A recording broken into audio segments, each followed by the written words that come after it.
ശ്രീ മോഹൻ വർഗീസ്, പ്രതിപക്ഷ ഐക്യത്തെക്കുറിച്ചുള്ള ചില ചിന്തകൾ കൂടി ഈ തെരഞ്ഞെടുപ്പ് ഫലം മുന്നോട്ട് വയ്ക്കുന്നില്ലേ? കോൺഗ്രസും ആം ആദ്മി പാർട്ടിയും ഒരുമിച്ച് നിന്നിരുന്നെങ്കിൽ ഇത്രയും വോട്ട് സ്പ്ലിറ്റ് ഉണ്ടാകുമായിരുന്നില്ല. റിസൾട്ട് ഇതിനേക്കാൾ മെച്ചപ്പെട്ടതായേനെ.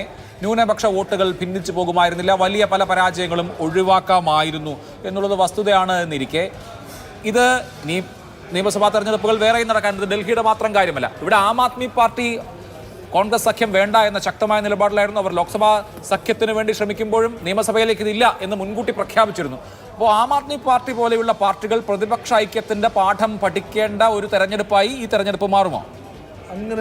അങ്ങനെ മാറും. അതിൻ്റെ ആദ്യ സൂചനയാണ് ഇപ്പോൾ കാണുന്നത്.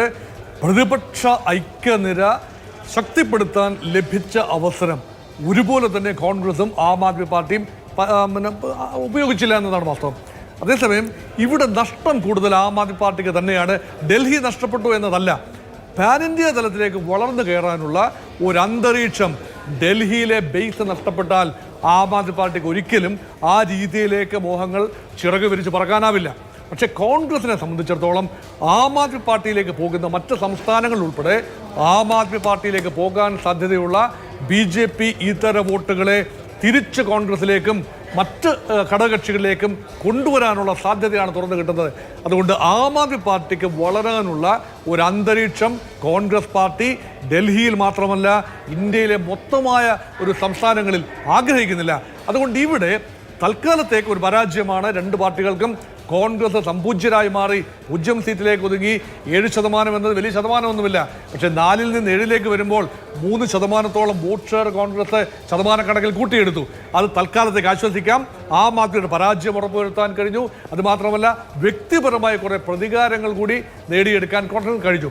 അതുകൊണ്ട് ആപ്പിനെ പൂർണ്ണമായി ഞാൻ എഴുതി തള്ളില്ല. പക്ഷേ ഒരിക്കൽ പോലും ഇനി പഴയ പ്രതാപം കെജ്രിവാളിനും ഉണ്ടാവാൻ സാധ്യതയില്ല. നമ്മൾ ഇടവേളയിലേക്ക് പോകുന്നതിന് മുമ്പ് അമിത്ഷായുടെ ഒരു പ്രതികരണം വന്നിട്ടുണ്ട്. ദില്ലിയുടെ ഹൃദയത്തിൽ നരേന്ദ്രമോദി എന്ന്.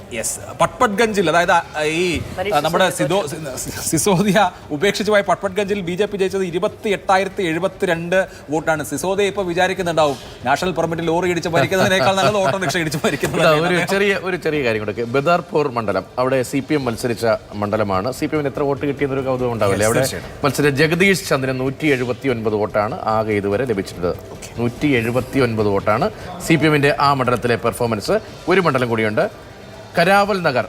അവിടെ അശോക് അഗ്രവാൾ ആണ് മത്സരിച്ചത്. 414 വോട്ടാണ് അവിടുത്തെ ആ മണ്ഡലത്തിലെ കപിൽ മിശ്രയുടെ വിജയം എന്ന് പറയുന്നത് ഭീകരമായ.